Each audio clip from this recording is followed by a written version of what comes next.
So we want to continue with our discussion on, remember we are doing investment appraisal, and we ended where we were about to finish. So what we want is to cap it up so that next week we do something else. And the remaining topics are, on investment appraisal, the remaining topics are internal rate of return. I'm sure you have already done these things.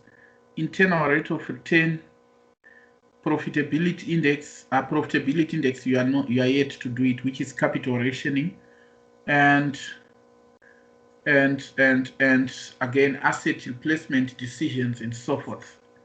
So let us have these one by one in 10. Let me open another workbook here. Allow me to zoom it a little bit.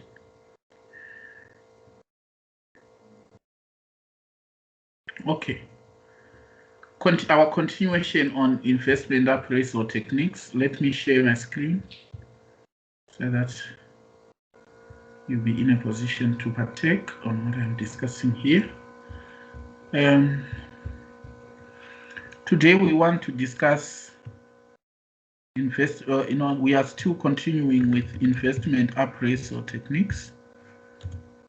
Investment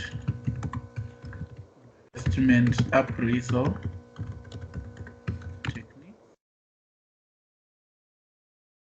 techniques.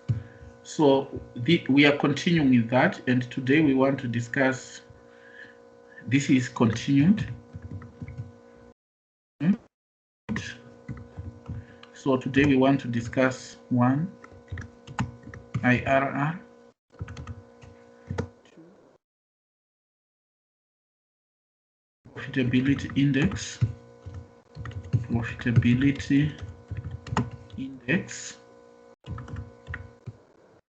3, accounting rate of return, or some put it as return on capital employed. ROCE, return on capital employed. Okay, so this is what we want to cover. Now, first things first, let us have IRR. This is basically what you did when you are doing management accounting. There's nothing much. Nothing has changed. Internal rate of return, that's your IRR. So we have to define what IRR is. It's like discount rate or cost of capital, which gives NPV of 0. Discount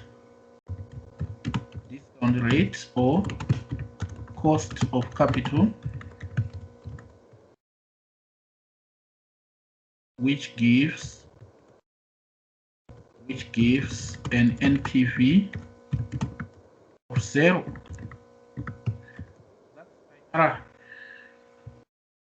So it derives its meaning from its name. Cost of capital means how much are we supposed to pay to those who funded the project. So let's say we have IRR here, and here we have got cost of capital here. Now, cost of capital, that's the discount rate, which you say 20%, 12%, etc. That one which you use to discount cash flows. So if a project, for example, has got an IRR of 13% and a cost of capital of 8%, you know what it means?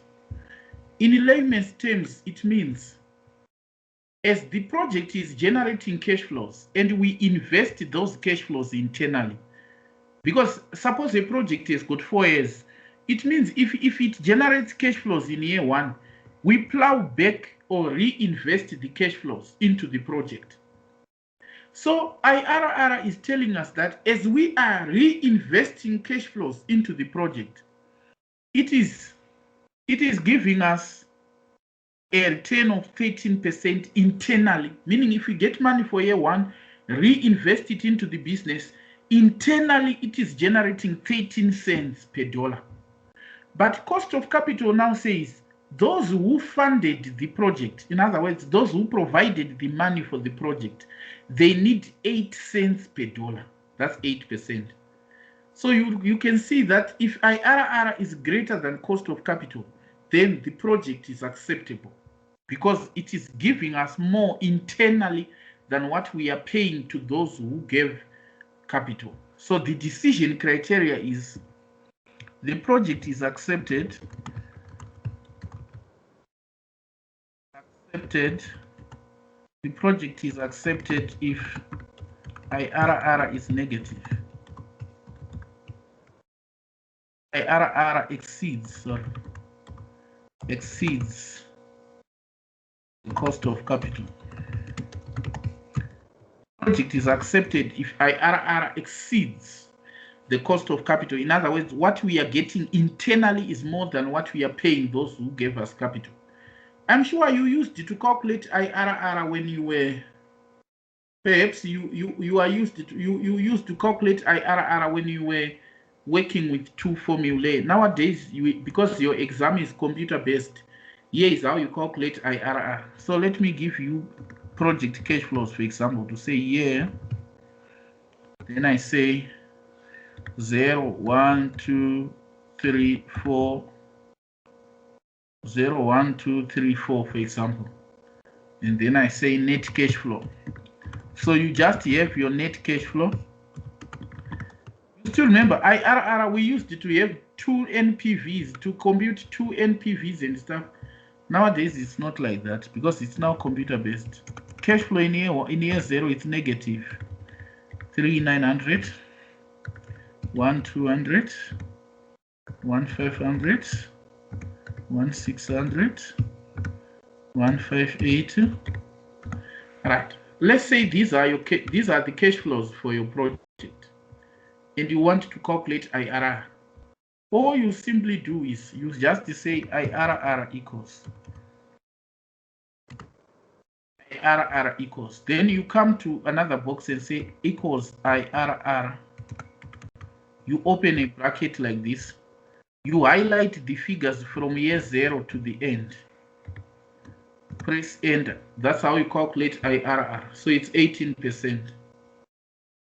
Can you tell me again what I said we do? So let me follow through as you are telling me. I said we do what? You said you say equals IRR, then we open bracket, we highlight from year 0 up to year 4, we close, then we enter the enter pattern. Yes. So as simple as this one.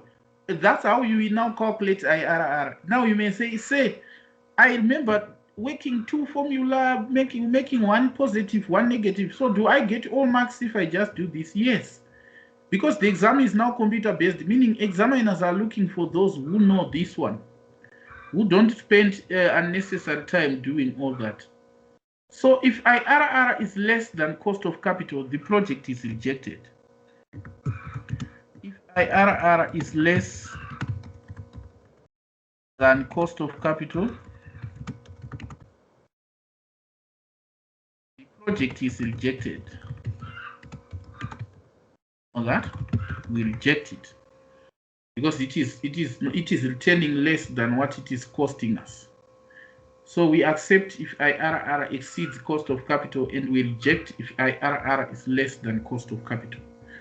Then we want to discuss what is called capital rationing. Capital rationing.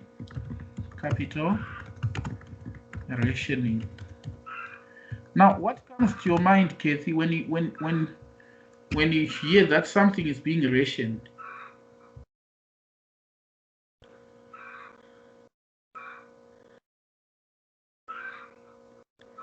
What comes to your mind when you hear that something is being rationed?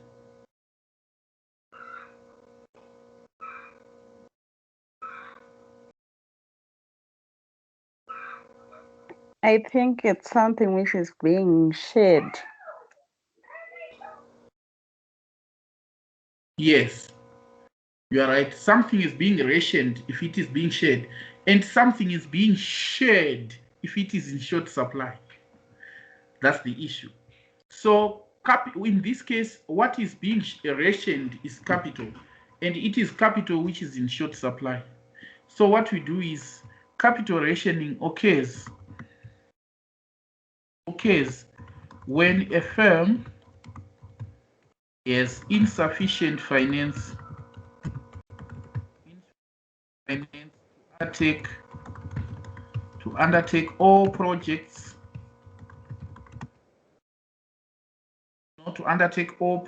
with positive NPVs.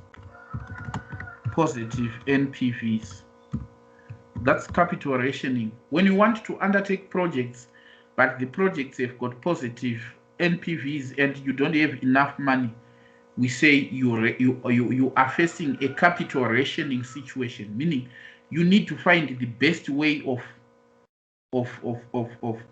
utilizing the available finance. That's capital rationing. So capital rationing occurs in two ways. There's what is called soft capital rationing. Sorry. Let me write it nicely. Soft rationing. Soft capital rationing, this simply means finance is limited due to factors within the firm's control. Finance is limited factors within the firm's control.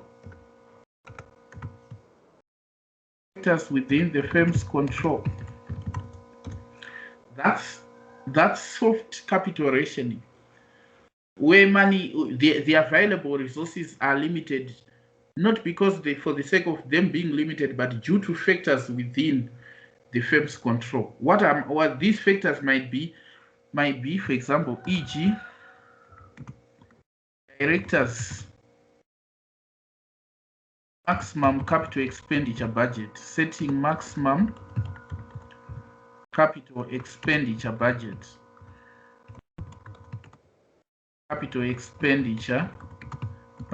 It's a soft capital rationing.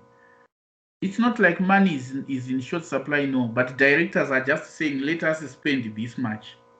So if they do that, it's soft capital rationing. Or investment being limited due to lack of skills. Investment being limited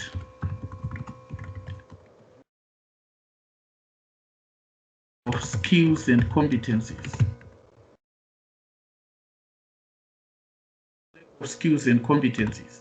It's another form of capital rationing. Kathy, you may want to do businesses, you may want to do projects, but if you say, can you undertake a $2 billion project? You'd say, oh no, sir, I won't take that. So what is happening is you are limiting capital available due to factors within your control. These are factors which are not outside your control. They are within. And then there is what is called hard capital rationing. Hard capital rationing simply means finance limited due to factors outside the firm's control. Called hard capital rationing, where we don't have money, not because not because it's available. No, the things which are leading to the shortage of finance, the factors, are well beyond our control. We say we are facing a hard capital rationing situation, e.g., liquidity crisis in the economy. Like what is happening now in Zimbabwe. Notice industries are operating below capacity and they don't have money to invest because the reasons which may be proffered are issues like there is shortage of liquidity in the economy, there's no money in the economy, banks are not giving loans, etc. All this is outside the firm's control. So it gives rise to hard capital rationing. So these are the ways you can have shortage of money. Now, how would you solve capital rationing situation? Solving capital rationing situation. How do you solve a capital rationing situation? There are two ways of solving a capital rationing situation. You can obtain what is called alternative funding. That's number one. Alternative funding.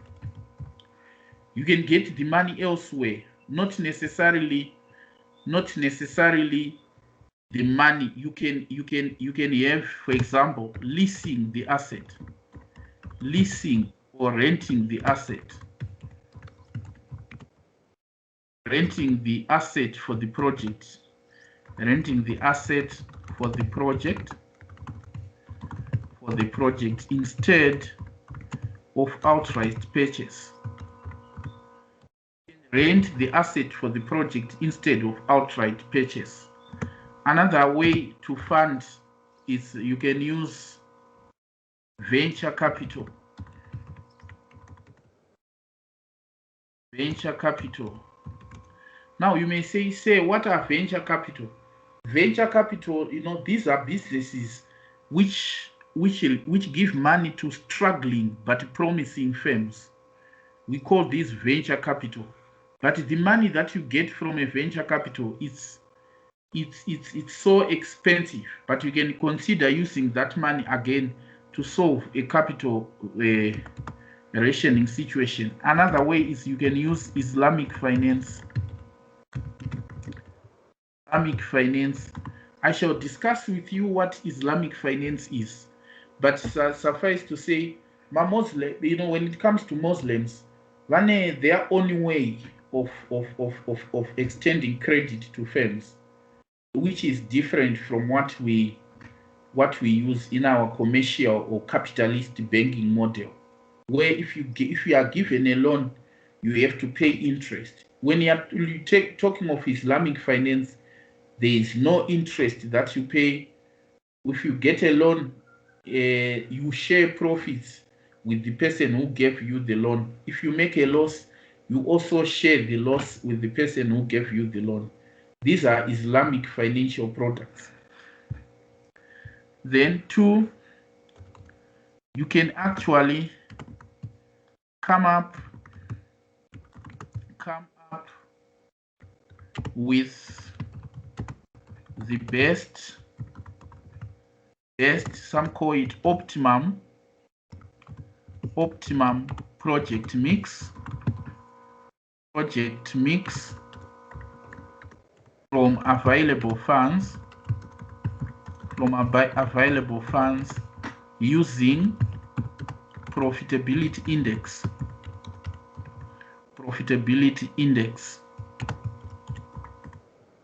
You can calculate what is called profitability index, or PI, profitability index. This is the commonly used approach. The second one is commonly used. Where you are facing a capital rationing situation, you are now saying, look, I can't get additional money, so what I have to do is to work with the money that I have. And in working with the money that I have, I need to find the best possible way of utilizing the money that I have on the available projects. So what you then have to do is you calculate profitability index, PI. So if you are asked by your neighbor, what is PI? So PI measures dollar, measures NPV per dollar of capital invested. PI measures NPV per dollar of capital invested. That's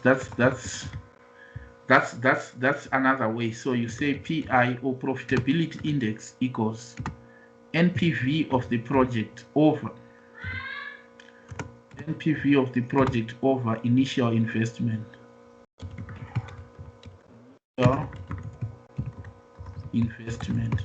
By initial investment, I mean initial cost. So that's what you do. NPV over initial cost. So what you do is you rank the projects. A project with highest PI is ranked first. The project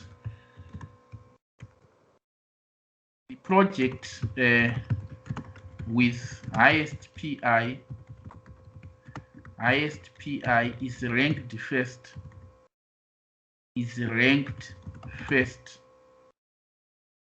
Is ranked first. You get that?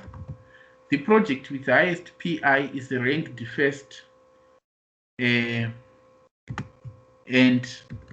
available capital is utilized in that order. Available finance is utilized in that order.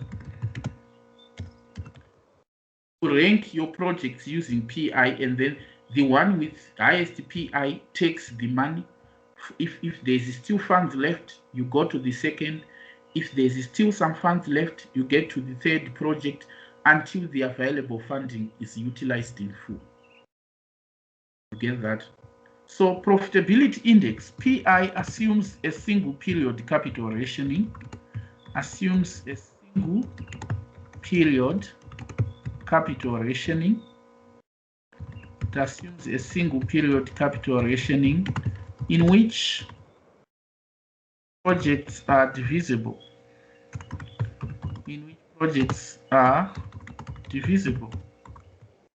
What a PI does, it assumes a single period capital rationing in which projects are divisible. What do we mean by single period?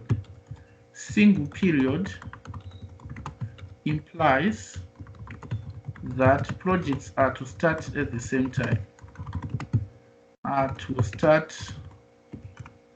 Projects are to start at the same time.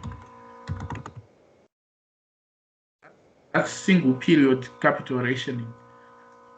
You know, you don't say you don't have money normally. If projects are, if one project is to start today, next another project next year, and so forth. Because if that is the case, it means if another project is to start next year, you can generate money with today's project to finance next year's project. You say you don't have money if all projects are to start at the same time. That is a classic case of single period capital rationing. Now, we said in which all projects are divisible.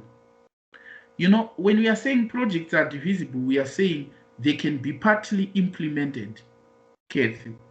What it means is if a project required 30,000 and you are now left with 10,000, if we say a project is divisible, it means you are now able to do 1/3 of that project because it required 30,000. But now cash which is available is just 10,000. So you can only do 1/3 of the project. No wonder why we call it divisible. Now, if the question said the project is not divisible, if the project is not divisible, it means you can't implement in part. You can't do it in part.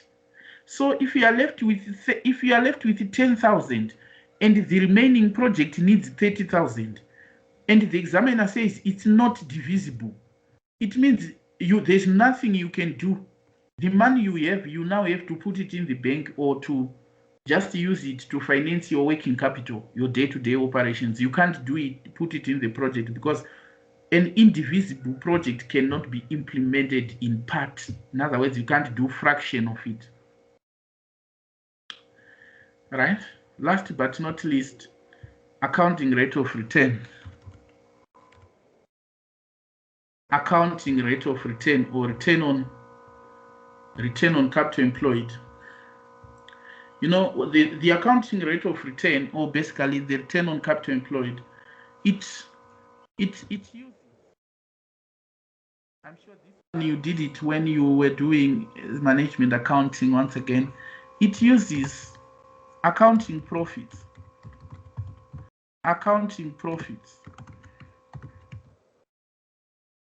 evaluate project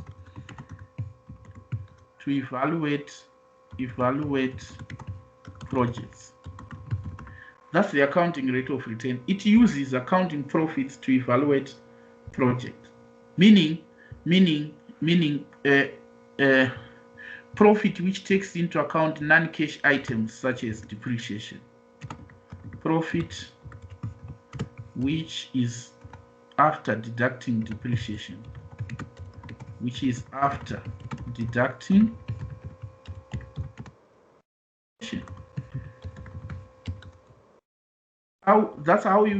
That's what accounting rate of return is. It uses actual accounting profits to evaluate profit. It doesn't even use cash flows, but accounting profits. Meaning it can be manipulated because it uses non-cash items such as depreciation. So how do you calculate it? You say ARR or ROCE equals, you say average profit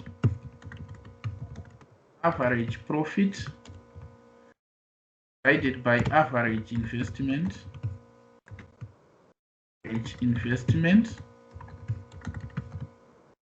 You get that, and then you multiply by 100%. Average profit divided by average investment, and then you multiply this figure by 100%. And how do we calculate average profit, if you may ask? Average profit, you calculate it as follows. You say average profit equals total profits, total profit. By total profit, we are saying after deducting depreciation, after deducting depreciation, then you divide the total profit by project is life. Remember, this project is life is in years. So if it's 4 years, you divide by 4 years. That's how you calculate average profit. Now, how do you calculate average investment? You say average investment equals you say initial outlay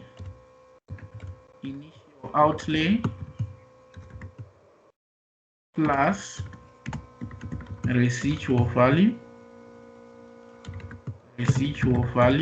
like this, close bracket, and then over 2. That's how you calculate average investment. An initial outlay plus residual value over 2.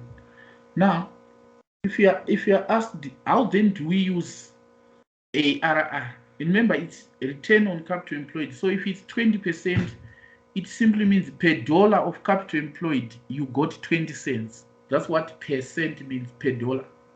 So per dollar or per 100 cents, you got 20 cents. So it will be like this.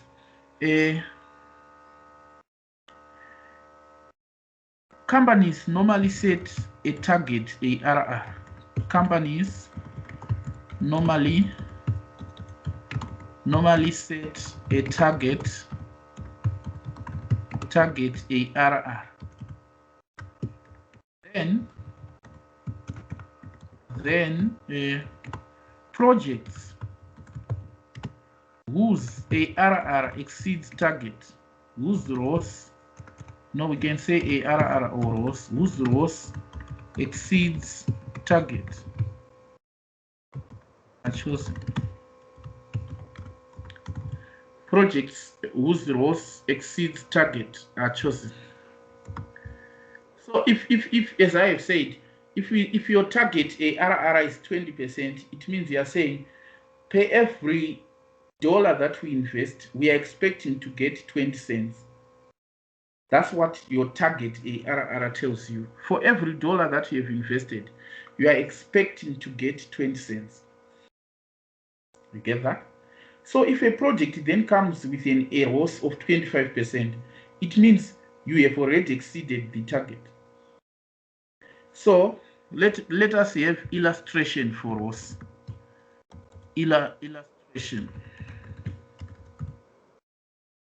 Yes, illustration.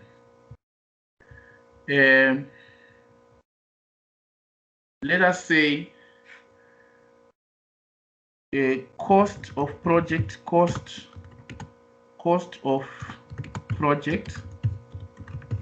is 3.9 million with a residual value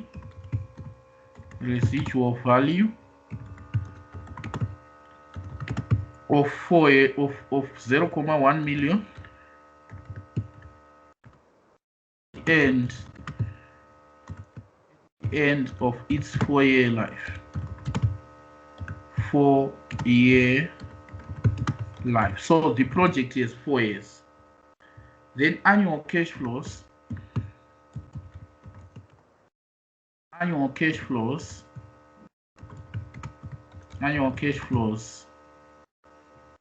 are as given below, and cost of capital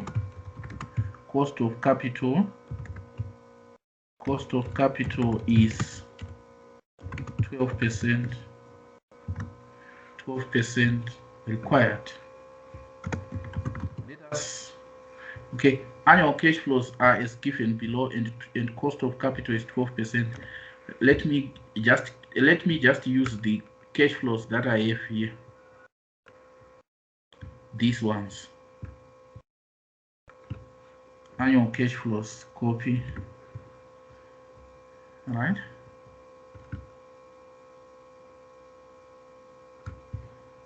So I paste here. All right. So annual cash flows are as these, and the cost of capital is 12%. Then required 1.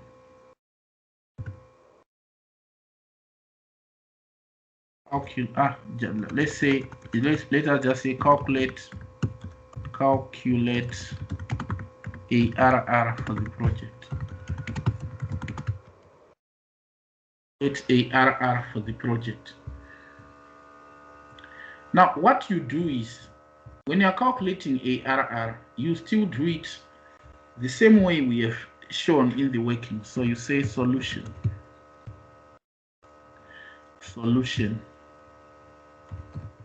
Yeah. Right? You say ARR equals. So this is the formula. ARR equals average profit over average investment times 100%. Then you skip 3 lines, or say, and then say workings. Now let us try to work. What you are given here are cash flows. So remember, cash flows are not profits. Kathy. Cash flows and profit is different, because cash flow, we haven't deducted depreciation, but profit we have deducted depreciation. So most students tend to consider these as profits, yet it's a net cash flow. So you say average profit equals, so you have average profit equals total profit after deducting depreciation over project's life. So total profit is like what? So you say total profit, you add all the cash flows, 1,200 plus 1,500 plus 1,600 plus 1,580. Now these are cash flows. Now subtract depreciation. Now how do you get depreciation? Depreciation, let me put it here to say, this is so important, the point I want to highlight here, to say total depreciation equals total depreciation. Whenever you want to calculate total depreciation, you say you find it as follows. You say total depreciation is found as, so total depreciation, you calculate it as cost less residual value. cost less residual value. That's how we calculate total depreciation. Cost minus residual value. So now if they say an asset has a new residual value, for example, it means it is fully depreciated. So suppose I buy my asset for 30,000 and I'm told that at the end of 4 years it will have a new residual value. What it simply means is it has depreciated in full. So if I bought it for 30,000 and it now have a new residual value, it means my depreciation is 30,000 because it has depreciated in full. So that one is a very important point to note. So if I buy an asset for 3.1 million, like 3.9 million in this question, and then residual value is 1 million, 0.1 million, it means total depreciation is 3.8. So if residual value was new, it means depreciation was 3.9. It means it is fully depreciated. So that's how you come up with depreciation. So you say minus 3,800. That's depreciation. You close bracket. You notice how we got 3,800. We said 3,900 minus residual value. It means the difference is what it depreciated. Remember, residual value meaning the amount which is left at the end. So if it's 1 million, it means the entire difference was total depreciation. If it's new, it means the whole amount depreciated. Then you divide this by 4 years. Divide it by 4 years. So it will be equal to, so you then say equals, because I have the figures, I just say equals sum. You know, it's when you are working with Excel, things are easy for you. Sum of this, like this, and then I subtract depreciation 3,800. What do I get? I get 28. So what I'm simply saying is equals 28 over 4. 2080 divided by 4. So average profit is 520. And then I come here and say average investment. Average investment, it's initial outlay plus residual value over 2. So I am now coming in and say 3,900. That's 3,900,000 plus 100. That's 0.1 million. Then over 2. So average investment becomes 2,000 is 4,000 over 2. That's 2,000. Now you may say, why are you saying 2,000 when we are saying millions? These figures I'm supposed to put them in thousands so that it works. So if these figures are now in thousands, it means if I was saying 3.9 million, it means it's 3,900. That's what it means. So I now have average profit. I now have average investment.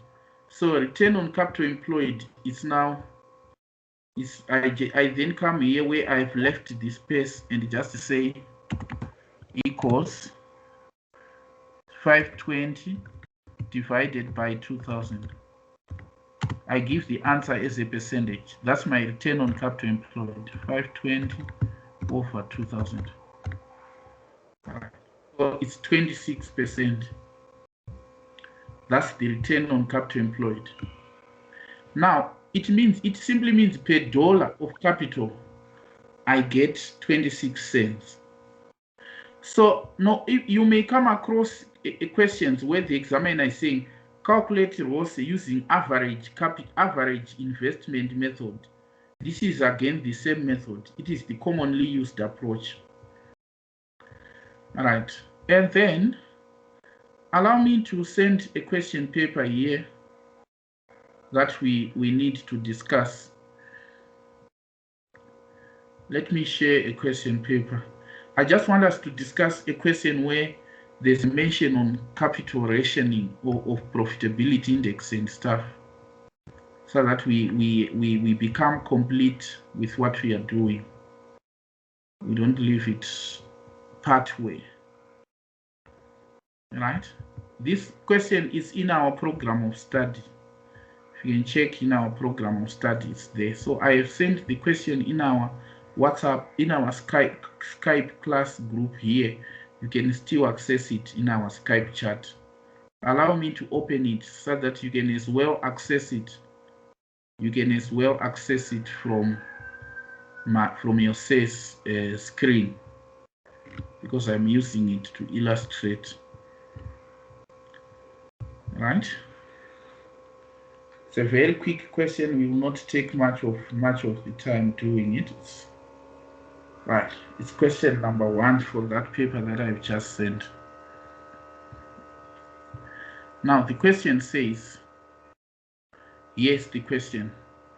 The board of OAP, meaning OAP company, has decided to limit investment funds to 10 million.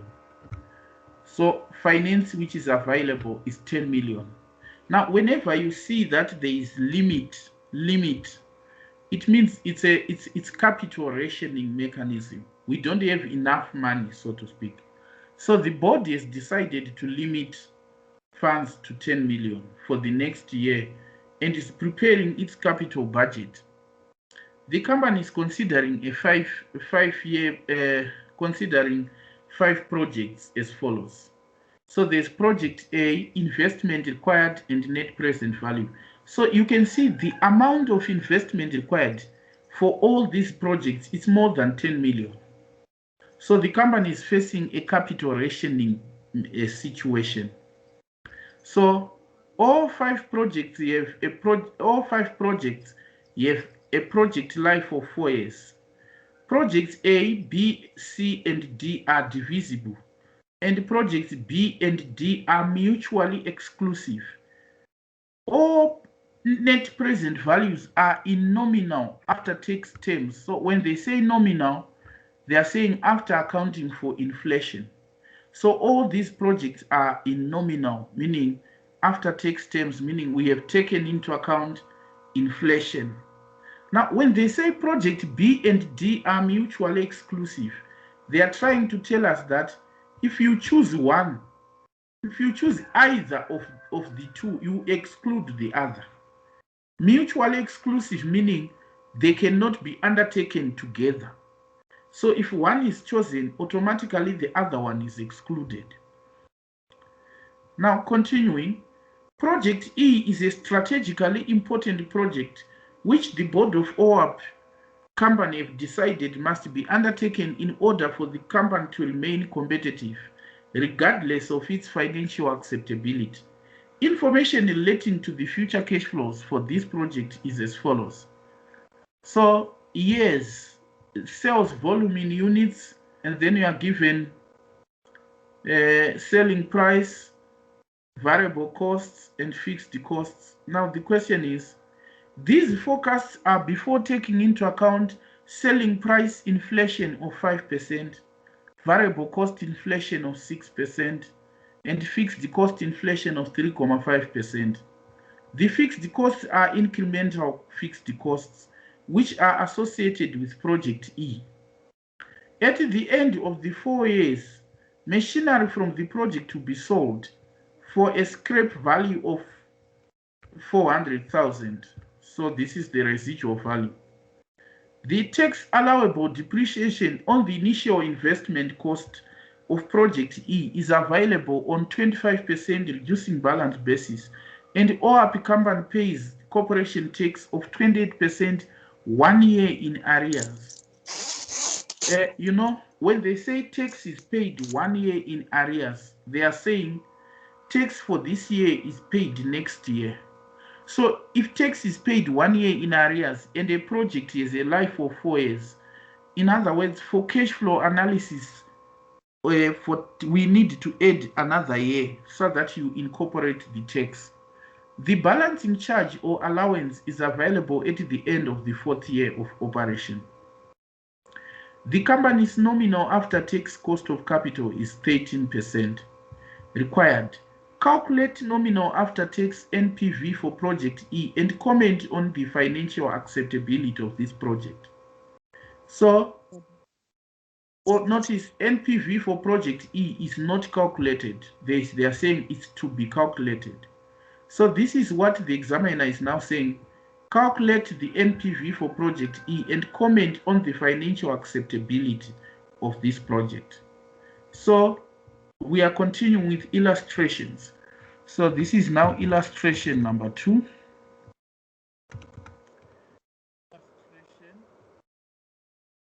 Number 2, which is OAP.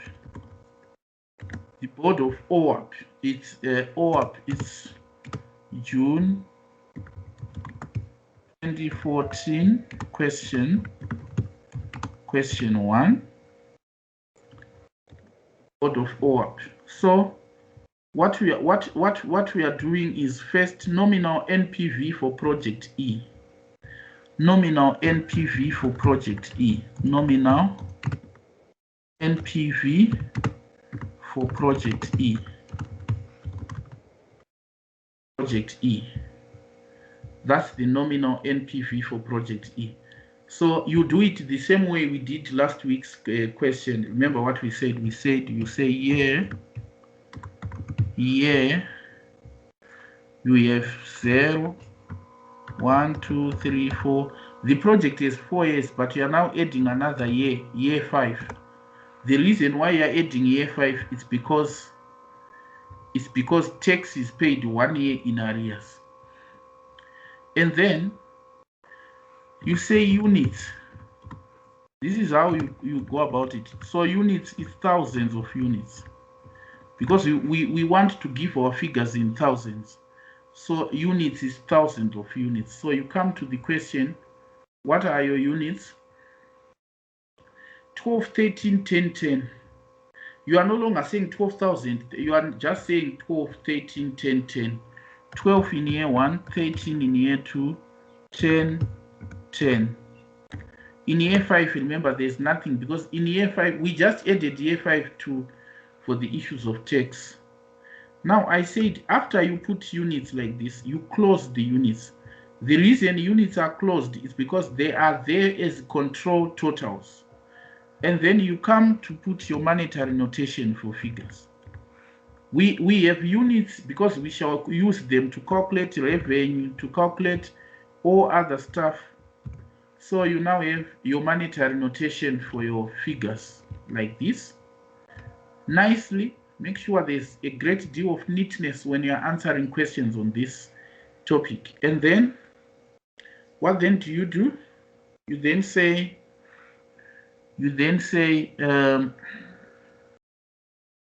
sales.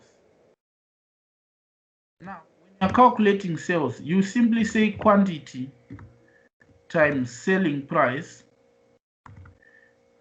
Quantity times selling price times what is the inflation on sales. They are saying selling price inflation is 5%.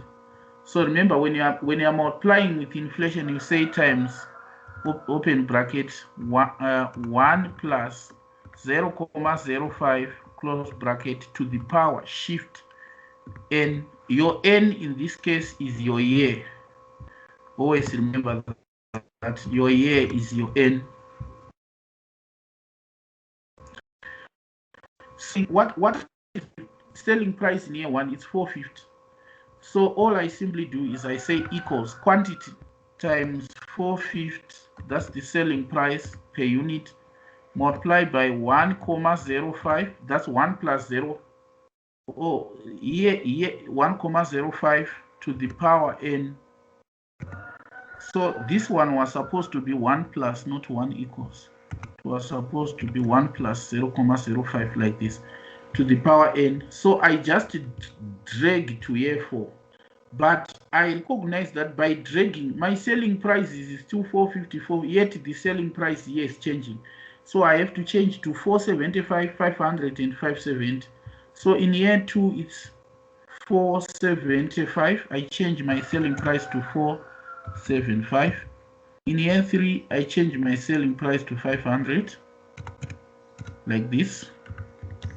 In year 4, I change my selling price to 570.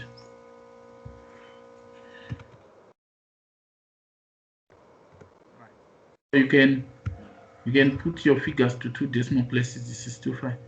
Then I say variable costs. Now, variable cost again is the same. This is variable cost per unit. 260, 280 and stuff. So what I do here is I say equals. I say quantity because they are per unit. Then times VC, which is my variable cost. Then times inflation because they are to be inflated by variable cost inflation of 6% here. So I then say times open bracket 1,06 close bracket to the power n. So I just come here and say equals quantity here times variable cost. My variable cost is minus 260 because it's a cost. I say minus 260. Then I say times 1,06, that's inflation to the power. If you want to put to the power on your laptop, you say shift 6 to the power here like this. So I can drag my variable costs. Now after doing this, I recognize that the variable costs are changing. In year 2 is 280, 295 and 320. So in year 2 I put 280.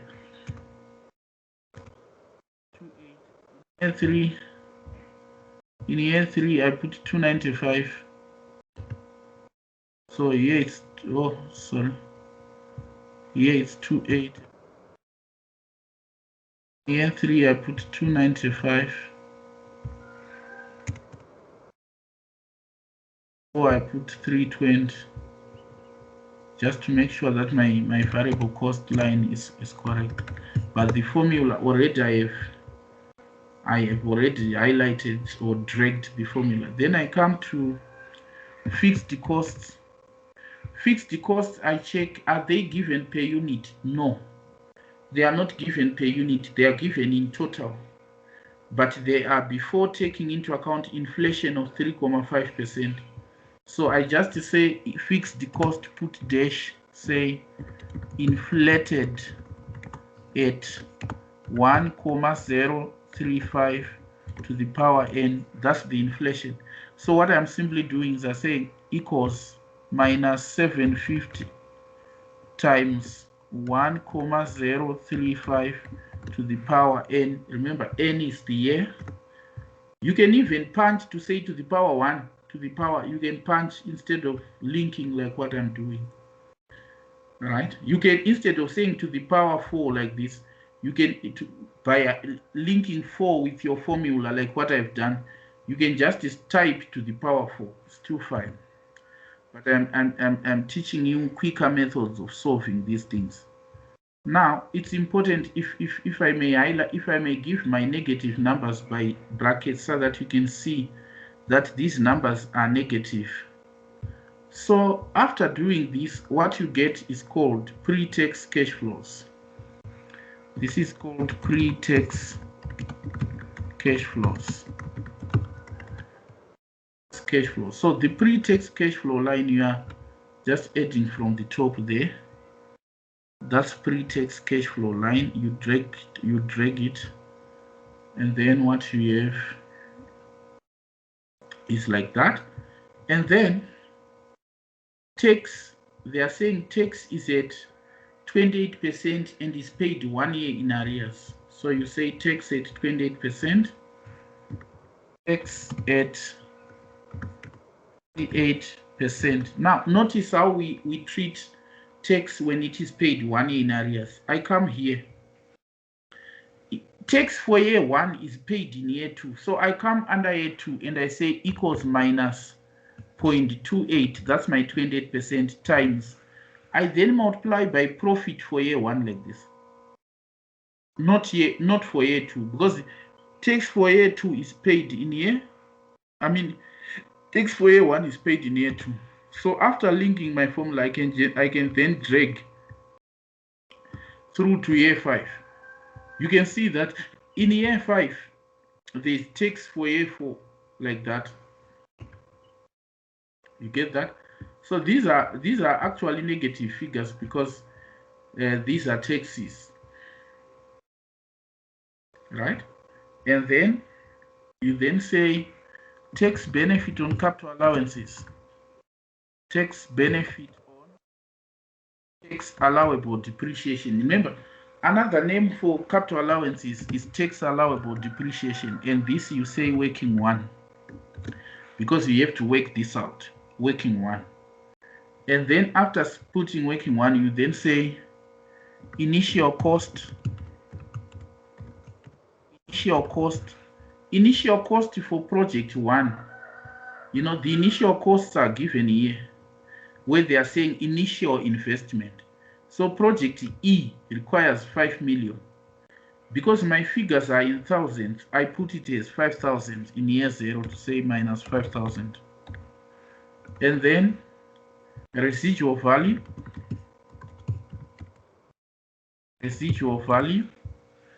The residual value, I check whether it is where they are saying the project we have a residual value of. So the residual value will be 400,000. Because my figures are in thousands, I put it as 400. So residual value, it is in year 4 because it is at the end. All right, it's a positive cash flow. Then after doing this, remember what I said? I said you then say net cash flow. And when you are calculating NPV, you end here if you are using net cash flow. So that's what you will do. So it's a matter of net cash flow. I'm now adding from this through to the end. And if I can drag it, I have my net cash flows. But my net cash flows are not yet complete because I am still to what? I still have to come up with tax benefit on capital allowances. I haven't calculated it. So these figures, I just put the figures, but I still need to, they will change when I put the workings. So I skip 2 lines here, or 3 lines or so of some sort. I then say workings. Notice how neat I am. And then I say working one. I then say a tax benefit on capital allowances. Tax benefit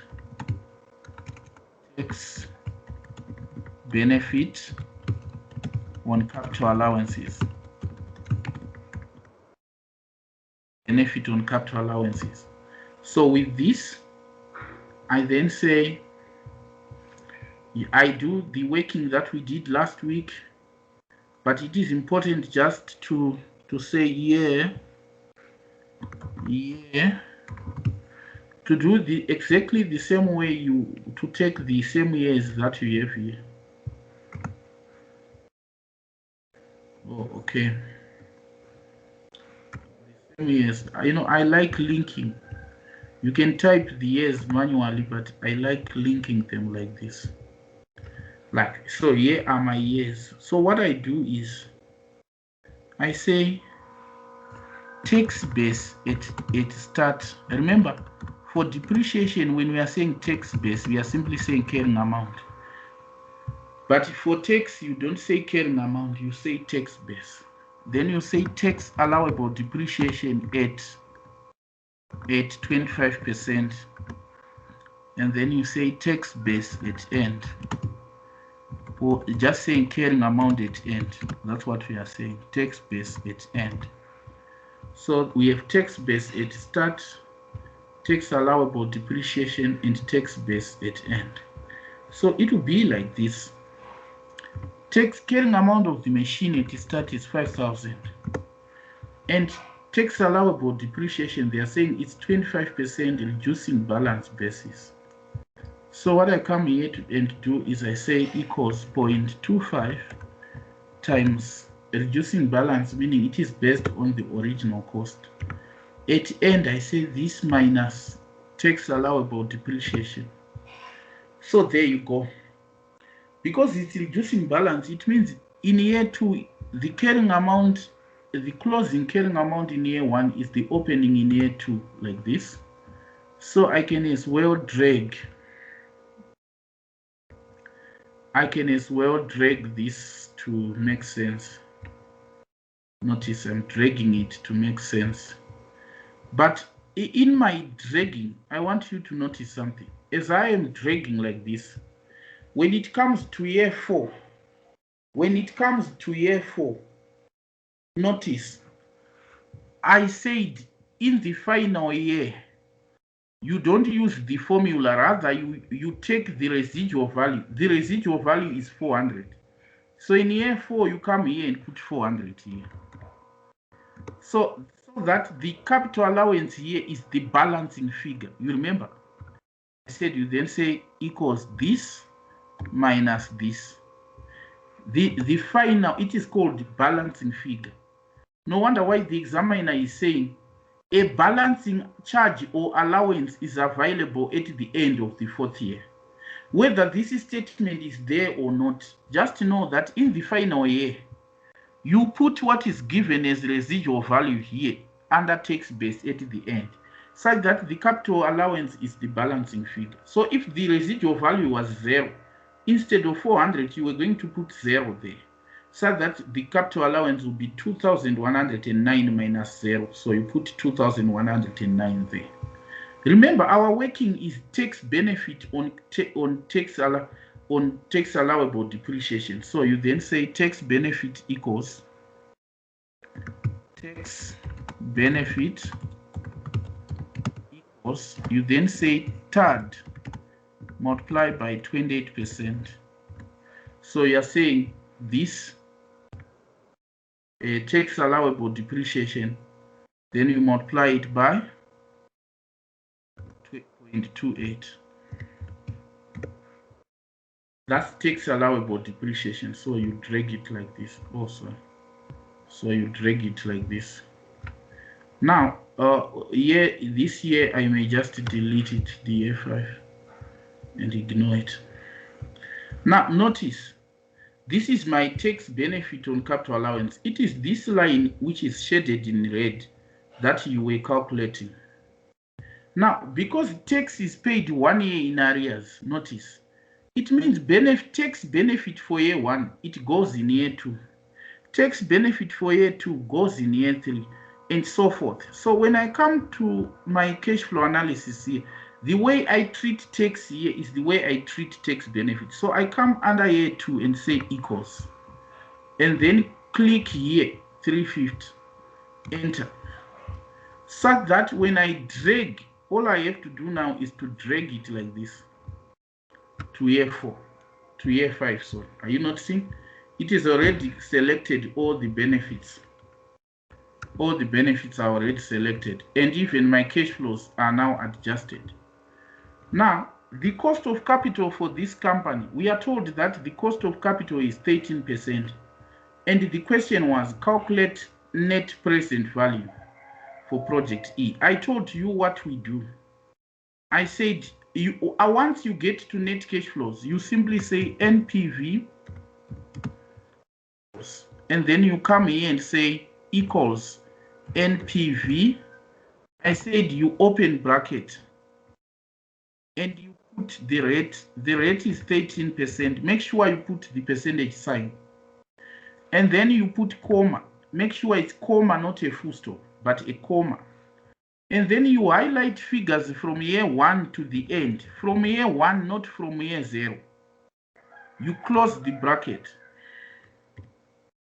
And then after closing the bracket, I said, we now want to subtract initial outlay, the 5,000. But remember, the 5,000 is negative. So if you put minus there, it then adds. So if you are subtracting a negative number, you add. So I said you say plus this. So this is the net present value for project E. It's actually negative. Then I said, suppose you are doing it manual. Suppose you are not, your exam is a paper-based exam, so that you need to calculate and use tables. I then said, if it is the case, but for AACA, you just end on net cash flows and you are done. But there are some who play the video who are used to manual, so I just do it for expedience purposes. So what you do if you are doing it manually, if I copy here like this, I copy here, and then I come to this part here. Let me paste it here. This is how you were going to do if you were going to do it manually. After you get to your net cash flows like this, What you then do, okay, let me take the tax benefit on capital allowances. They are linked with a formula, so they disappeared. So let me again get them here, like this. So if you were doing it manually, you do it this way. You know, you get to your net cash flow like this nicely. After calculating everything, you get to your net cash flow, and then you use tables. After getting to your net cash flow like this, you then say present value interest factor at 13%. By this, I am saying you go to the discounting tables under 13%. So these are the tables. What you do is you come to your tables. There are tables given in your financial management exam. Whatever the exam you are writing, you'll be given these tables. Now, if you are using 13%, you come to 13%, which is this, and take the values under 13% up to year 5. Meaning in year 1, 0.885, in year 2, 0.783, in year through to, but notice they don't give you year 0, meaning your year 0 means now, so it will be 1. Alternatively, these figures you can calculate using this formula. It's saying 1 plus r to the power minus n, and in our case r is 13. So you can just say 1,13, that's 1 plus r to the power shift 6 minus n, which is minus year. Remember your n is the year, so you say equals to the power minus year, like this. Then you do notice in year 0 it's 1, and drag it. Then there are there are to 3 decimal places, so you can give them to 3 decimal places as they are in the tables, to give them to 3 decimal places like this. And then after getting your discounting factors, you multiply this, and then you get present value. You get present value. And then present value, you'll be saying 5,000 times this. And then you get your answer, you drag it. And then you now say NPV equals. NPV equals. You then say sum of PVs. NPV, it is equals to sum of PVs, which is equal. So you come here and say sum. You add all the PVs. You say equals sum, open bracket, and then highlight all the PVs to the end. Right. So it's again 46,27. So notice it's 42,67 if you are using the formula. 42,6. If you are using manual, you get 42,67. If you use the formula, you still get 42,27. So this one is for those whose exam is not computer based. When you are doing it on paper, you do it like this. But when your exam is computer based, you just end at net cash flow. There's no need for going to tables. Now, Kathy, tell me how I said we calculate NPV using the formula. Tell me what to do so that I will be punching it on my screen here. I said we do what?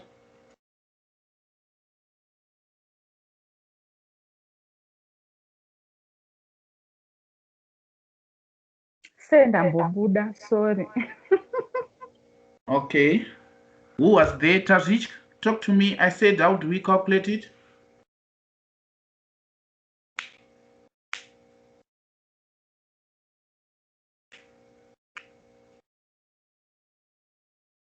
Oh, Tajika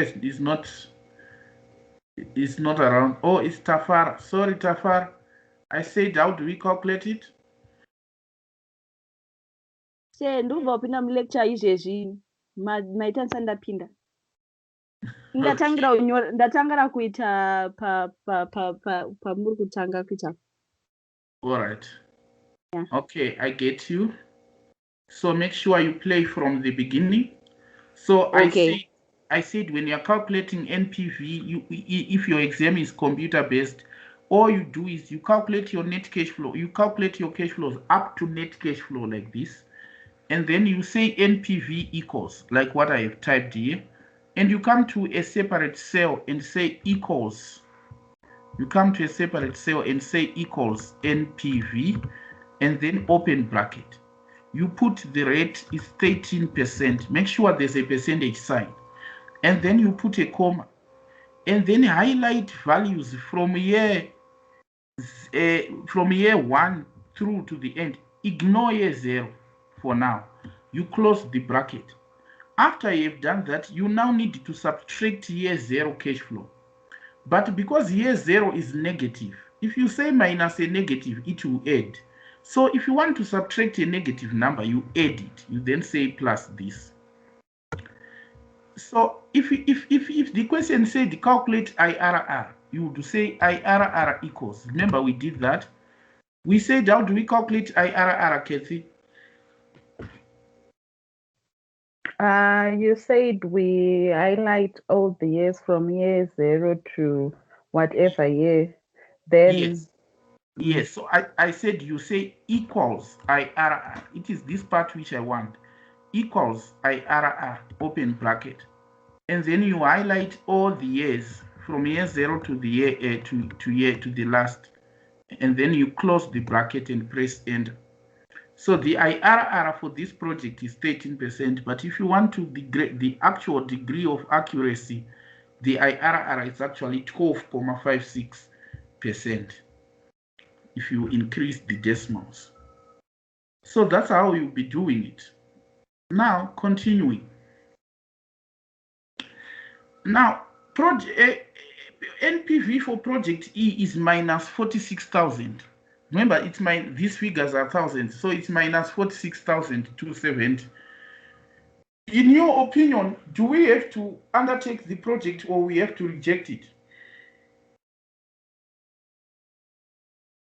Can you unmute and talk to yourself? Do we have to undertake the project or we have to reject it?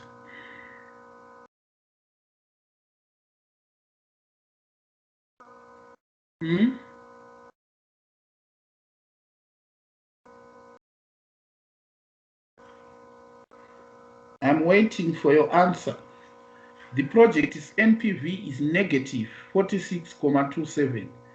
Do we have to undertake the project or we reject it? I think we reject it. Yes, under normal circumstances, we reject it. But in this particular question, what you do is you come to the question and read what the question is actually saying. Whenever a project has a negative NPV, we reject, we know that. But when it comes to this question, they are saying project E.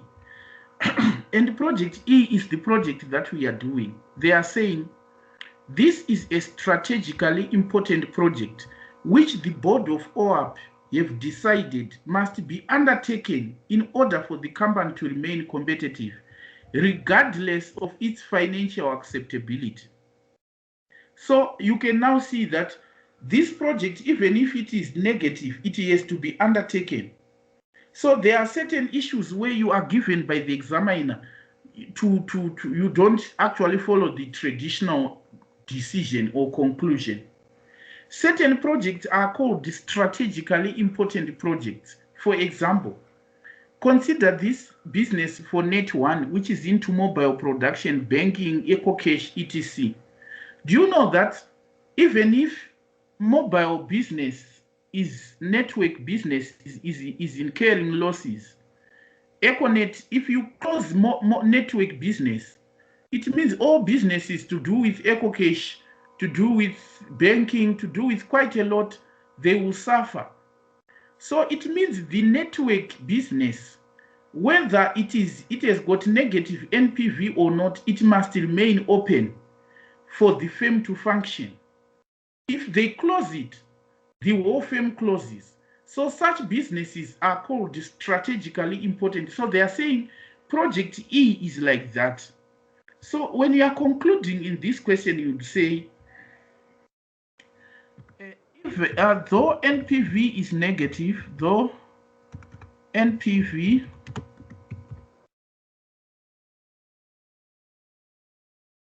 is negative, comma, project E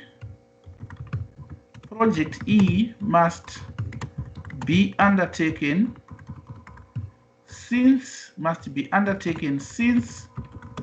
it is a strategically important project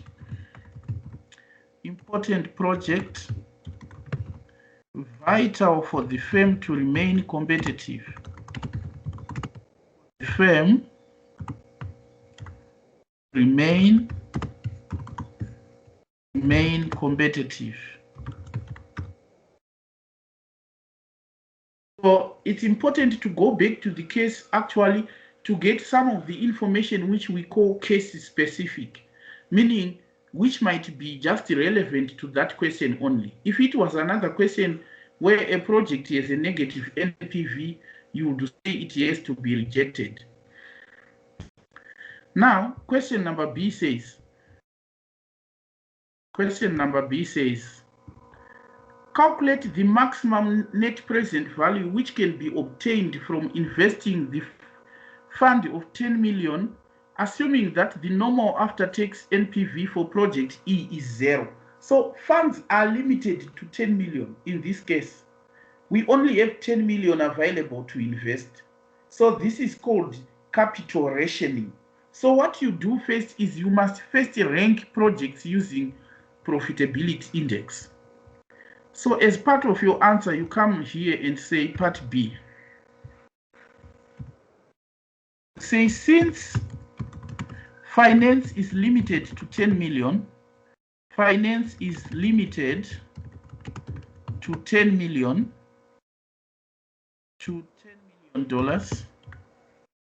comma, optimum project mix, meaning best combination of projects, best combination of projects can be obtained by first ranking the projects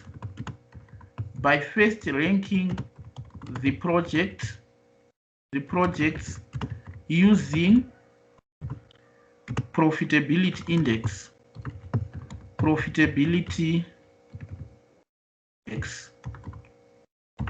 Then you say since project E is strategically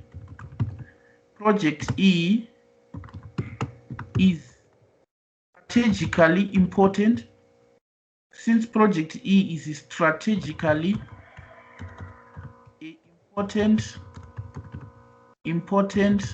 comma, it is ranked first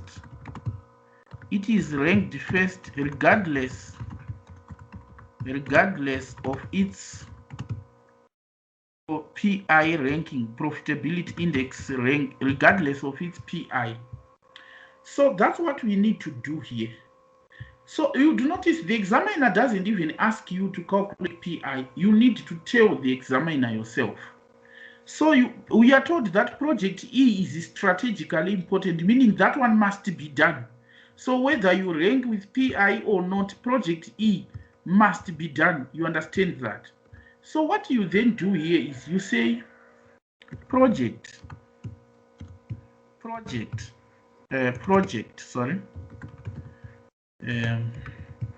then you say NPV, and then you say investment, and then you say PI. Profitability index equals, remember we say NPV over cost. That's how you calculate, or NPV over investment, and then we rank it.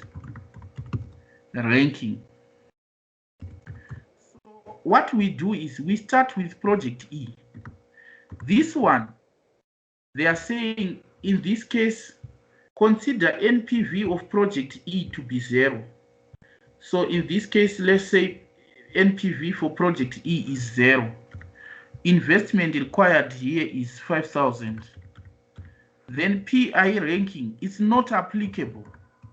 Why is it not applicable? Because this is a strategically important project. Or so it is done first. This is a strategically important project. There's no need to rank it because it's an important project. But all other projects now need to be ranked. All other projects now, they have to be ranked. Now let us rank all other projects. So you can now say project, you can now say A, B, D, like this. There's no need for you to say E again because E is already ranked. Now the NPV for all other projects, is given. This is actually given. It's 1,000 investment is 250. NPV 1,000 investment 2.5. So for A, NPV is 1,000 investment 2,500. For B, NPV 1,550 investment 2.2. B 1,550 investment 100. C, NPV is 1,350 investment 2.6. NPV 1,350 investment 2.6. Then lastly, D, NPV 1.5 investment 1.9. NPV 1,500 investment 1,900. And then PI, you are now dividing NPV over cost, which is the investment. You now have your PIs like this. So PI simply means what is the NPV per dollar? What is the NPV per dollar of investment? So project number D has got the highest, so this becomes second. Project number D has got the highest, that becomes second.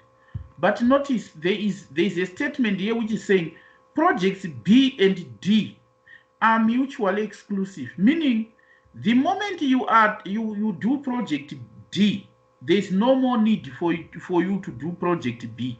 So project B is mutually excluded by.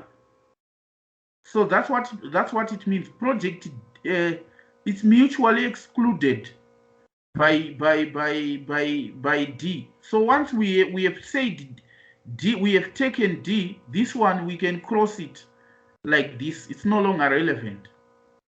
It's no longer relevant for project B. It's no longer relevant. So here we can simply say dash dash dash, go cross cross cross. It's no longer there. That's mutually exclusive. Then project with second becomes C. This, so C is now third. It's now third. And lastly, A becomes the fourth. With this, we have now ranked our projects. What we now have to do is to calculate, to find how best we can utilize 10 million. So you can now say optimum project mix, optimum project mix, right? So we say we must first rank. So we now have the project. So you say ranking, PI ranking. You now say 1, 2, 3, 4. It's your PI ranking, first, second, third, fourth. And then you say project. What the project with first is E. The project with second is D. The project with third is C. The project with fourth is A, like this. And then we say NPV, we say capital capital, and then we say NPV, like that. So capital is like initial cost. Let me say initial cost. Now, what is initial cost for E? It's 5,000. What is initial cost for D? It's 1,900. Finance which is available is 10,000. So it is important to put the finance available first, to say finance available. Finance available, it's 10 million, which is 10,000, because my figures are in thousands.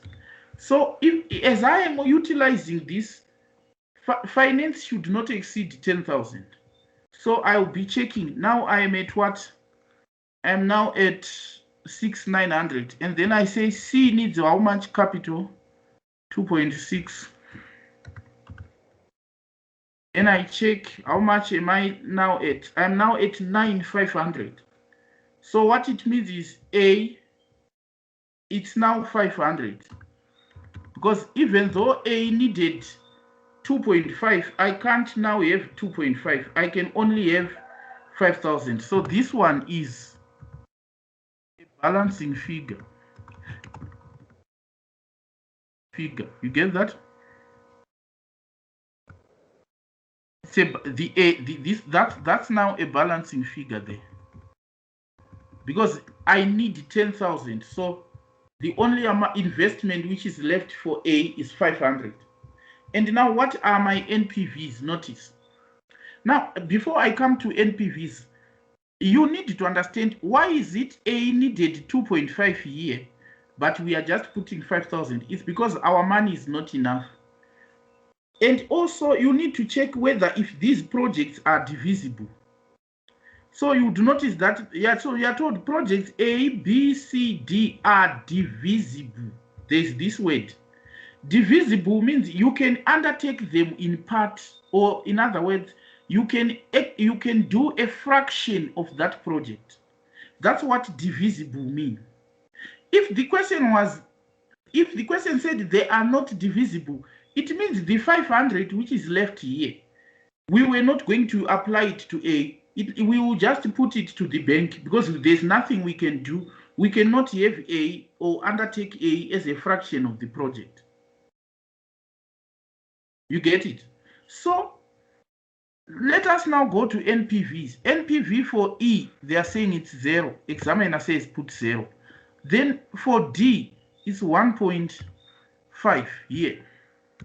NPV for C, it's 1,350 here. Now NPV for A, it was 1,000. But it was 1,000 if you had used the 2.5. That's when you were going to get 1,000. But now we are only using 500. So clearly NPV for A needs to be apportioned to say if 2.5 was going to give us 1,000, then 500 that we are now investing, it gives us less. So it gives NPV of 500 over 2.5 times 1,000. That's now apportionment. And then you come here and say equals 500 over 2,500 times 1,000. You get it? So we are now only going to get 200, because there's we can't say we are going to get 1,000 if you had just invested a fraction. So this is the maximum NPV achievable. The question is asking for us to calculate the maximum NPV achievable. So this is what the question wants, which is the figure shaded in blue there, 3050. So 3,050,000. This is the maximum NPV that you can now get if you invest the 10,000. And this is the best possible. No wonder why we call it optimum project mix, meaning the best possible project mix. The best possible project mix. All right. So I'm sure we are together on this one. And then today I said it's the day we are wrapping up the talk. Now they are saying discuss reasons why the board of ORV may decide to limit investment of funds. In other words, they are simply saying discuss the reasons for capital rationing. Discuss hard and soft capital rationing. That's what they are saying. So you check with our notes at the top here. That's what we started with here. We said capital rationing, and this is there might be soft capital rationing and hard capital rationing. So that's what the examiner is asking there. So there, I'm sure we are done with this. Let us now proceed to asset replacement decisions. Asset replacement decisions. Asset replacement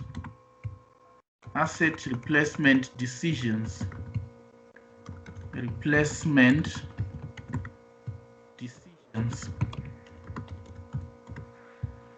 Asset replacement decisions. You may ask and say, what are these? The long and short of it is, often when we want to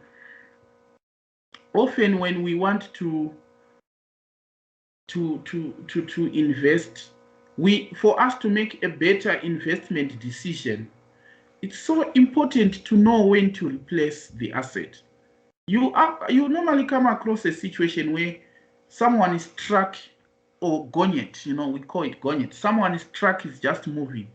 You would comment or remark and say, I'm sure it is high time this person should replace the truck. You would hear people making such remarks to say it's high time this person should by now replace the truck. Why are you involving yourself in other people's affairs? Why are you involving yourself in other people's businesses? It's a legitimate interest. What you are acknowledging is the decision to invest in this truck was a good decision. But because this person did not know when to replace, it means the wealth that this person created by investing is being eroded by not knowing when to replace the truck. It was a noble decision to invest in the truck, but that decision is now being destroyed by not knowing when to replace. Because the expenses of running a machine which was supposed to have been replaced long back might actually eat or chew the wealth that you have created in the past. So no wonder why people say, oh, this person was a very successful businessman, but oh, the business is just crumbled. One of the reasons is not knowing when to replace. Because if you don't know when to replace, it becomes so costly to run this particular asset or machine. So replacement projects or replacement decision, it's so important also as part of investment appraisal. You need to know by such a time you have to replace. Now, questions on replacement, they normally border around, do I have to replace after 2 years? Do I have to replace after 3 years? Or do I have to replace after 4 years? You need to think, it's not every replacement cycle which is beneficial. Don't think that if you replace after every year, it's good. It might also not be good. But if you replace after 5 years, it might be bad. So you need to know what is an ideal replacement cycle for your assets. So this discussion is now focused on letting you determine how the optimum replacement cycle for your assets. You now understand the word optimum means best possible. We have been using this word for a while now, and I'm sure it's becoming our friend. Now, so allow me again to get to the screen again. Now, what I'm saying is, as a firm needs to determine the optimum replacement cycle for its assets, and how do we get to the optimum replacement cycle for the assets? You say optimum replacement cycle equals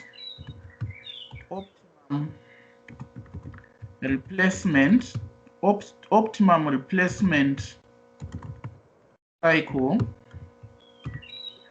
optimum replacement cycle equals, say, equals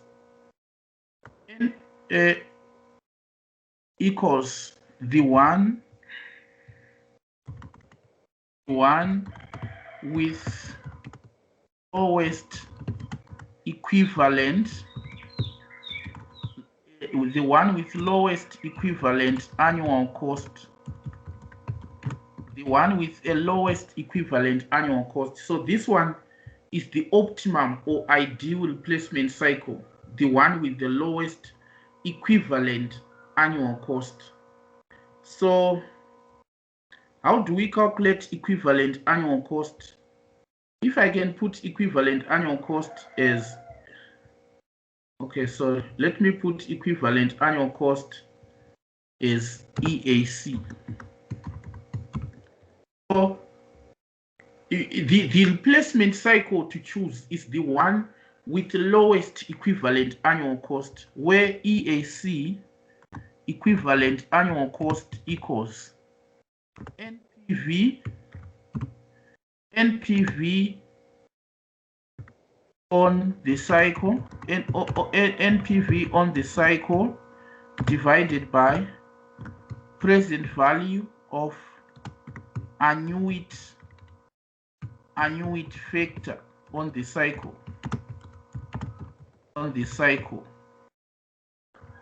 present value of annuity factor on the cycle. You know, annuity factors are obtained,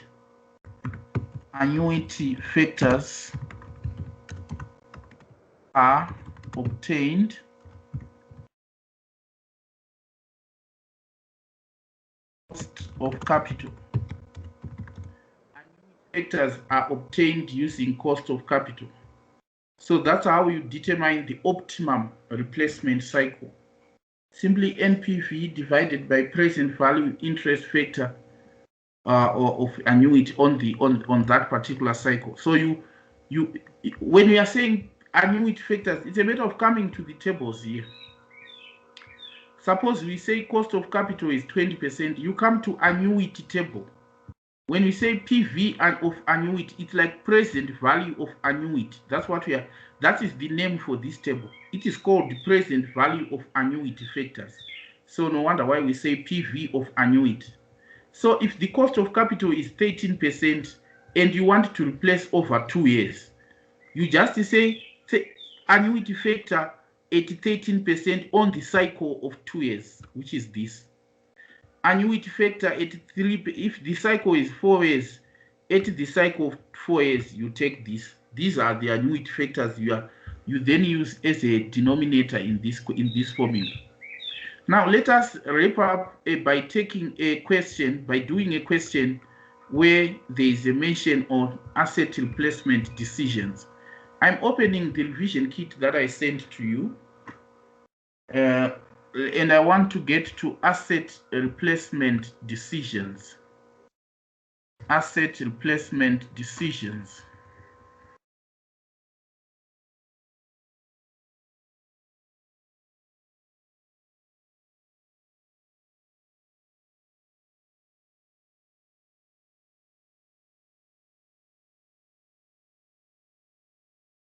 It's a matter of looking for the question.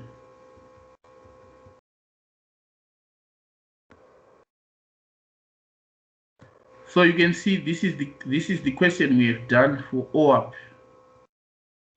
Exactly the question here. Question A and question B. So let us do Calvic. Calvic is saying, this is question number 155 in our PPP 2020 kit. So illustration.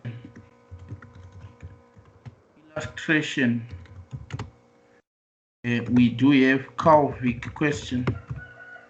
Calvic in question 155 in our BPP revision. revision kit. Question.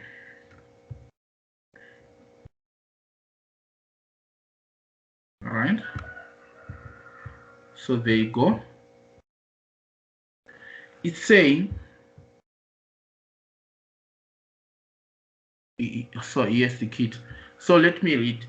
Calvic company services custom cars and provides its clients with courtesy car whilst servicing is taking place. In other words, if you take your car to Calvic garage, whilst your car is being serviced, you are given a courtesy car to use whilst your car is being serviced.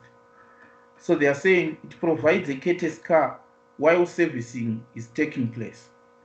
It has a fleet of 10 courtesy cars, which it plans to replace in the near future. Each new courtesy car will cost 15,000, and the trade-in value, when you are replacing a car, you sell it. So they are saying when you are now selling it, the amount you get, if you replace it after every 1 year, if your car is 1 year old and you want to replace it, you sell it for 11,250. If the car is 2 years old and you want to replace it, you sell it for 9,000. If the car is 3 years old and you want to replace it, you sell it for 6,200. Now, servicing and parts will cost 1,000 per car in the first year, and this is expected to increase by 40% per year as the vehicle grows older. Cleaning the interior of the car, the interior and exterior of each courtesy car, to keep it up to standard required by Calvic's clients, will cost 500 in the first year, and this is expected to increase by 25% per year. Calvic's company's cost of capital is 10%. Ignore taxation. Then, using equivalent annual cost method, calculate whether Calvic should replace its fleet after 1 year, after 2 years, or after 3 years. So it's easy. You simply say optimum replacement cycle. Remember, we said it is the one with lowest equivalent annual cost. And how do we calculate equivalent annual cost? We say NPV on the cycle over annuity factor on that cycle. So let's say solution. So let's say replacing after every year, replacing end of every year, end of every year. Suppose we are replacing end of every year. Let us see what will be the equivalent annual cost. So you come here and say replacing end of every year. So you say year 0 and 1, because we are just using 1 year and we replace. So we want to know the cost. So initial cost of the vehicle, they are saying it's 15,000. So you put it as negative. But then sell it, which is the resale value.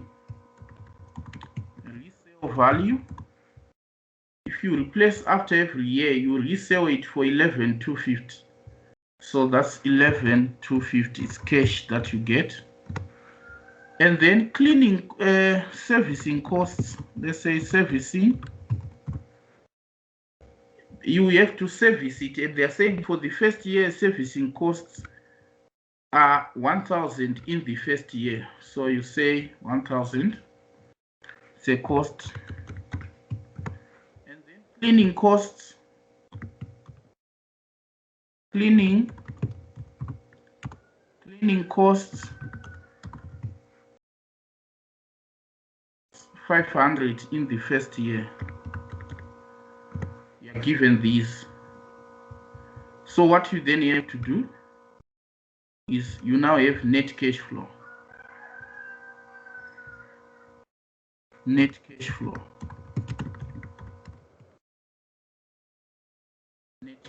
So net cash flow is a matter of adding like this.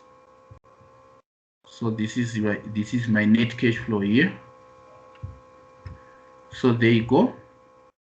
And then you say present value interest factor, PVIF present value interest factor at 10%. They are saying cost of capital is 10%. Now you know in year 0 it's always 1.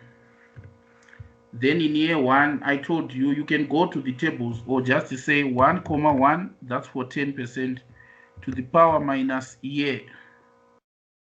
Or you say equals 1, 1 to the power, which is shift 6 minus year 0,909.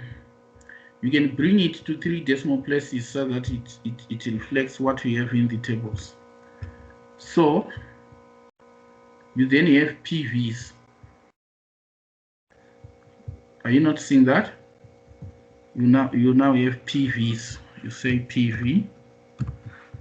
How do we calculate PV? You say equals net cash flow multiplied by discounting factor, like this. So that's your PV, and then you say NPV equals NPV equals NP. When you're now calculating NPV, you're now saying, oh, so this is NPV on the cycle. This is now NPV on the cycle. NPV on the cycle, which is equals, you say equals this plus this. That's your NPV 6, 130. So the figures which are negative, you can show them as negative so that on your screen they are legible. All right, so that's NPV. And then I said, when you're calculating EAC, you say NPV, then you divide by PV annuity factor. So you then say divided by, then you say PV interest factor of an annuity. Now you go to annuity tables and take 10% semicolon 1 year, because the cycle is 1 year. 1 year. So what I do is I come to annuity tables here. I check whether my table is annuity. Yes. Then I come to 10% 1 year, because I want to replace after 1 year. So it's 0,909. So I divide this by 0,909. So I now say EAC, equivalent annual cost, equals this. So which is equals to, so my equivalent annual cost is this divided by this. So that's my equivalent annual cost per 1 year. Then I then remember it's 12 marks. Actually, it was a question which was written by your colleagues. So they got to this exam thinking that there will be NPV calculation, and this came. So you need to know the examiner, having learned everything that you have learned, can just bring this. So let us go to the next, replacing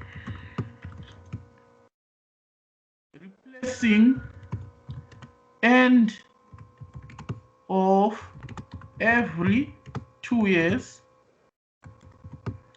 When you are replacing end of every 2 years, you do the same procedure here, like what I have done here. Let me copy as it is, to say copy and paste here. But notice the changes. You are now replacing end of 2 years, so we need to put year 2 here. Now, if you are replacing end of 2 years, it means resale value for year 1, you don't get it. Because you are not selling it end of year 1, you are selling it end of year 2. So resale value is not there. So you get your resale value in year 2, which is 9,000. You are reselling it in year 2, so you get 9,000 here. And then servicing cost, they are telling us that servicing costs are going to increase by 40% as the vehicle grows older. So this 1,000 is going to increase by 40%. So it's 1,000 multiplied by 1,4. That's how we increase 1,000 by 40%. you multiply that by 1,4. So it's now 1,500. And then cleaning costs are going to increase by 25% as the vehicle grows older. So again, you say equals cleaning costs in year 2, and they will be increased by times 1,25, like this. And then you follow the same procedure. Net cash flow, your discounting factors, your present values, and then so this is now becoming this, and then you are now saying plus this, right? So you now have that, and then you say annuity factor per 2 years. Now this is no longer 1 year, but to 10% 2 years, meaning you are going to annuity tables 10% 2 years, 10% 2 years, which is 1,736. So I come here and put 1,736. There you go. So this is my equivalent annual cost if I'm replacing at the end of every 2 years. Lastly, if I'm replacing at the end of every 3 years, so I say replacing end of every 3 years. Let me put 3 here. What I do is I copy the 2-year cycle and add another year. So I'm copying this whole thing here. I'm copying this whole thing here and copy here. And then, no wonder why there's 12 marks. So it was 3 marks on each.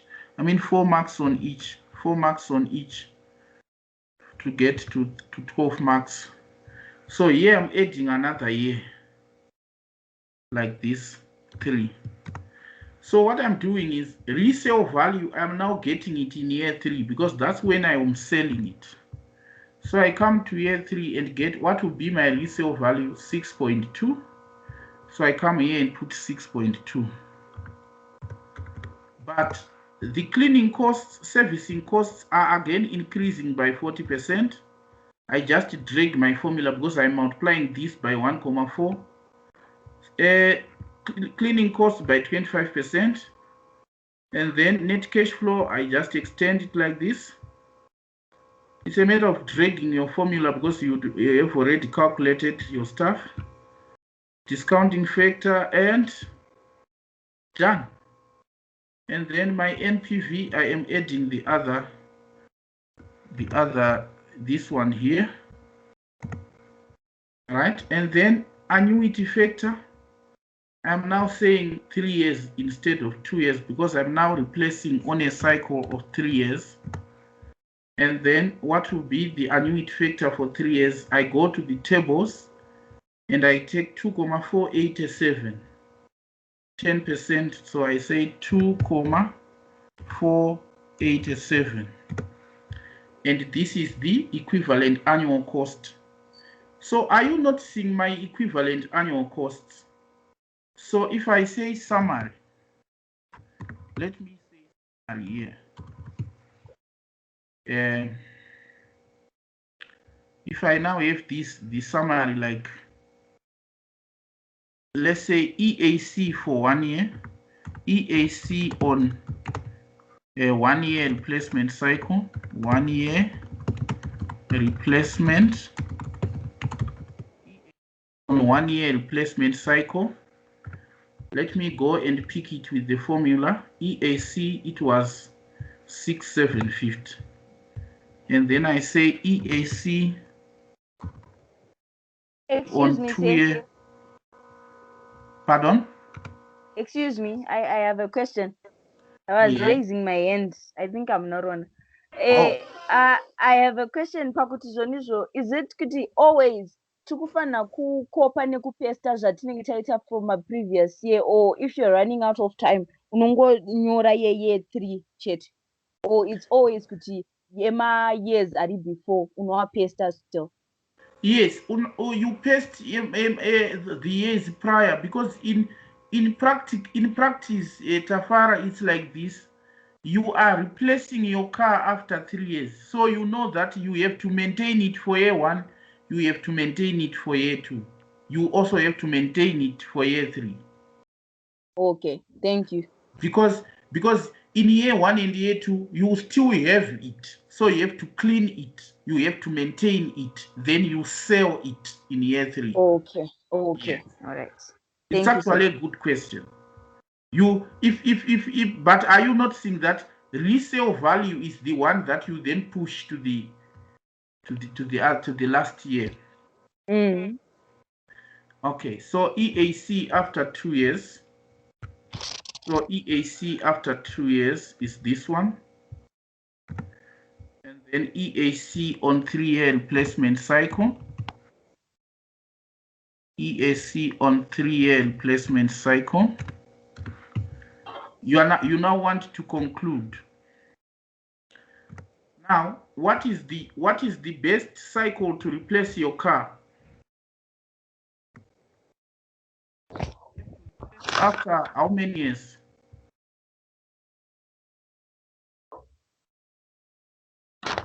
You can unmute and talk to me. I think it's after 2 years. Yes. You replace after 2 years. So you then say the ideal replacement cycle.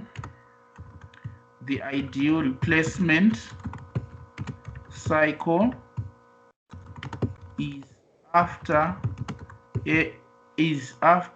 every 2 years, since it has the lowest equivalent annual cost. Lowest equivalent annual cost, like this. So are you not seeing, when you are making replacement decisions, you don't make them in a hurry. You don't make them in a hurry. It's actually a systematic decision. A decision on when to replace your asset. It's not made in a hurry. It's clearly a systematic decision that you make. Like in this case, you notice.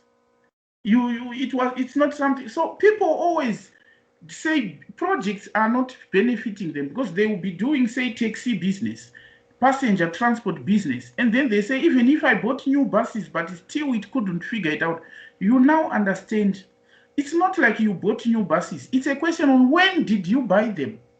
So if this business is again buying new buses, buying new cars, but if they are buying them end of year 3, they are actually not doing themselves a disservice, even though they are replacing.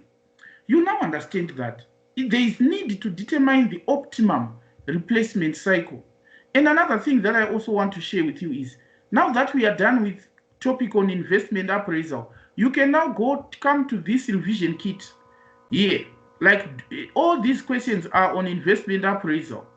They start from, let us go where they start from, so that you can begin to keep yourself busy right away. Don't wait until it's too late. No.